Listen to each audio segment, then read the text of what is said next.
Hello everyone and welcome back. Winter is here and starting the day with something hot and delicious feels like winning the day right from the very beginning. Today, let me share 2 winter special breakfast ideas that are super easy to make, very delicious and delightfully enjoyed by the entire family. The first recipe is for the 4-in-1 paratha. This recipe went viral very recently and the curious food lover in me wanted to know why. So let's discover it together. Since it's a paratha, the very first step is to prepare the dough. I'll take 1.5 cup of whole wheat flour. I like adding some healthy seeds to my dough. So today I'm adding flax seeds to the flour and mixing it well. Next, I'll knead the dough with some hot water. The best way to make parathas is to knead the dough for good 10 minutes to make it soft and flexible. Once done, cover the dough and let it rest for 10 minutes. Now this is a 4-in-1 paratha, so I'll prepare the fillings. The first filling is potato masala because I believe aloo parathas always top the list. What do you think? Which one is your favorite stuffed paratha? Let me know in the comments down below. I have boiled some potatoes, so after peeling the skin, I'll mash them finely. Now it's time to add some spices. The spices that I'll add is cumin seeds, carom seeds or ajwain, fennel seeds or sauf, turmeric, red chili powder as per your liking, freshly crushed black pepper, 1 teaspoon roasted cumin seeds, table salt and black salt. Mix everything well and our first filling is ready. Now moving on to the next one. For the second filling, I'll just chop some onions. Here is the thing. This paratha is very versatile. I'm using onions because I like the flavor, but you can chop or grate any vegetable of your choice. Just make sure the chopping is very fine. To add some fresh flavor, I'll also chop some fresh coriander leaves and set them aside. My third filling has to be paneer to add some protein. I'll grate the paneer using a box grater.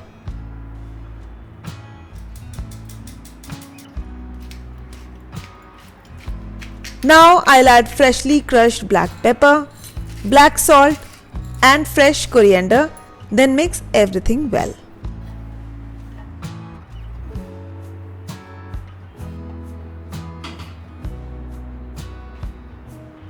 I'll serve the parathas with bundi raita, so I'll quickly whisk some homemade curd. Hot parathas and spiced raita makes the perfect combination in winter. For the raita, I'll add some salt, roasted cumin powder, black salt for extra tang, black pepper, a pinch of jaggery to balance the flavors and fresh coriander. I'll mix everything well and add the bundi just before serving. Now that the paratha dough has rested, I'll knead it again for a couple of minutes and divide it into small portions. I'll roll each portion into a round shape.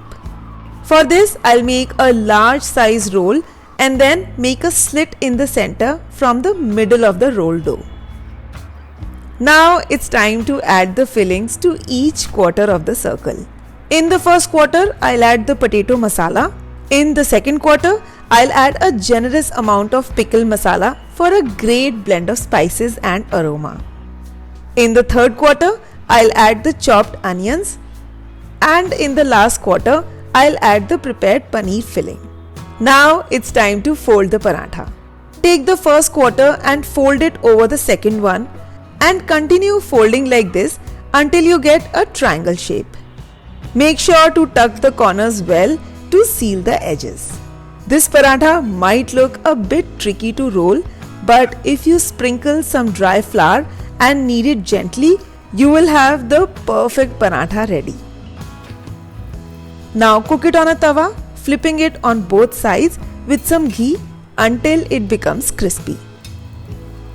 A similar wrapping technique went viral a few years ago, and I shared 3 delicious wrap ideas using that method, which I'll link in the description box below.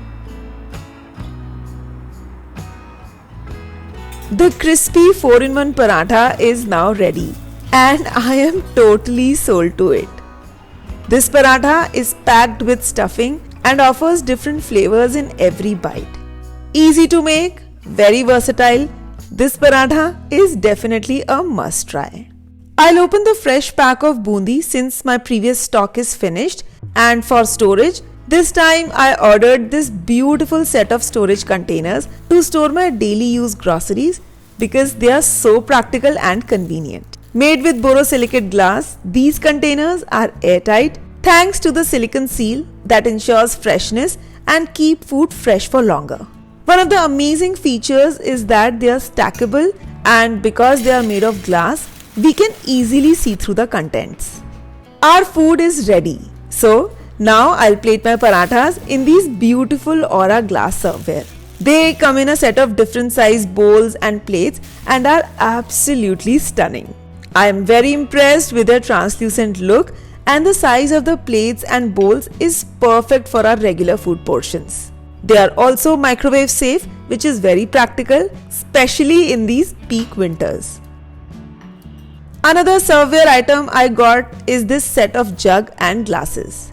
Be it for a regular meal or a party, any table setup is incomplete without a jug and glasses, so why not have some aesthetic ones? The jug has a 1 liter capacity and the glasses are 295 milliliter each. They are made of 100% borosilicate glass and are scratch resistant. All these products are available on the Borosil website, and if you're interested, you can use the code BF10 to get 10% off on all orders purchased from the site, the link of which I have shared in the description box below.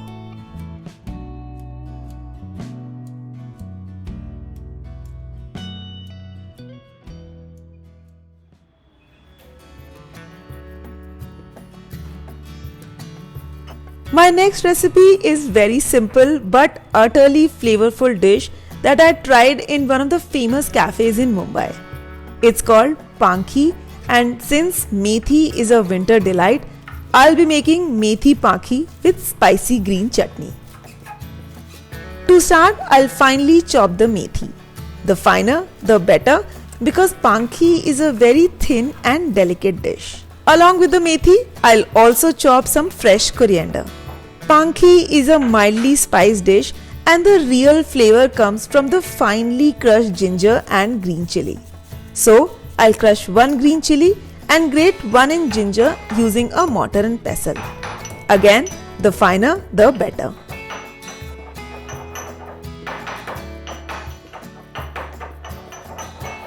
The main ingredient of this dish is rice flour.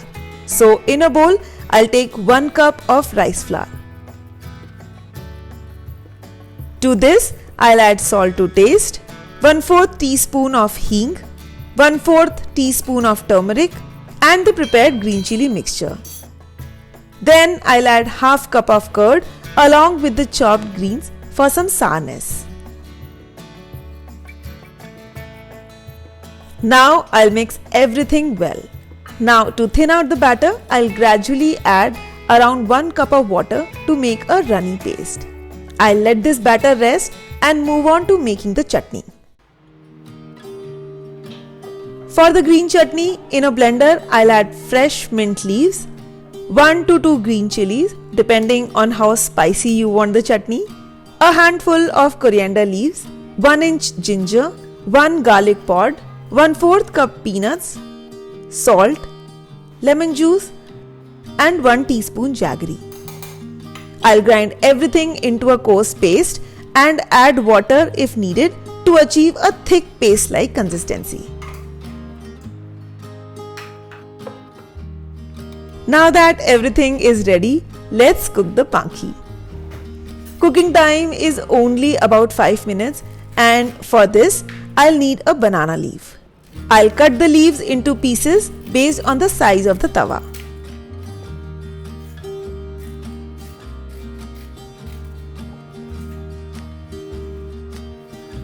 Next, I'll heat the tawa and grease it with some ghee.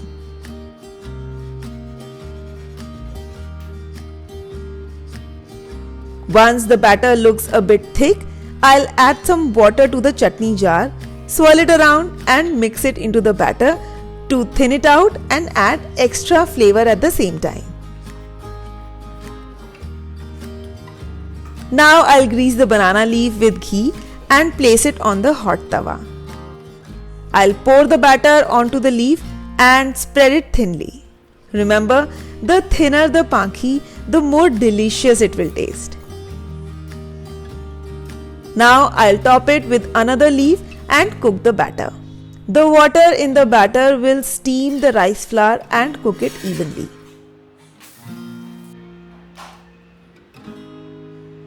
Cook it on both sides until you see brown spots on the leaves. You can also lift the leaf to check the cooking process.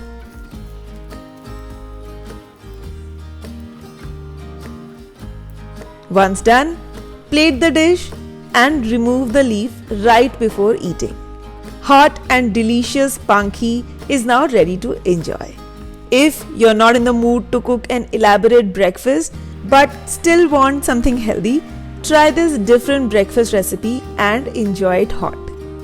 I'll quickly make another one and show you once again. I fell in love with this dish instantly when I tried it at the cafe. It's light on the stomach, quick to make, yet so flavorful and satisfying. I hope you enjoyed these winter special breakfast recipes. Let me know in the comments which recipe you like the most and would love to try this winter. Don't forget to subscribe to the channel for more cooking vlogs and join me on Instagram for more food delights. I'll see you in my next vlog very soon.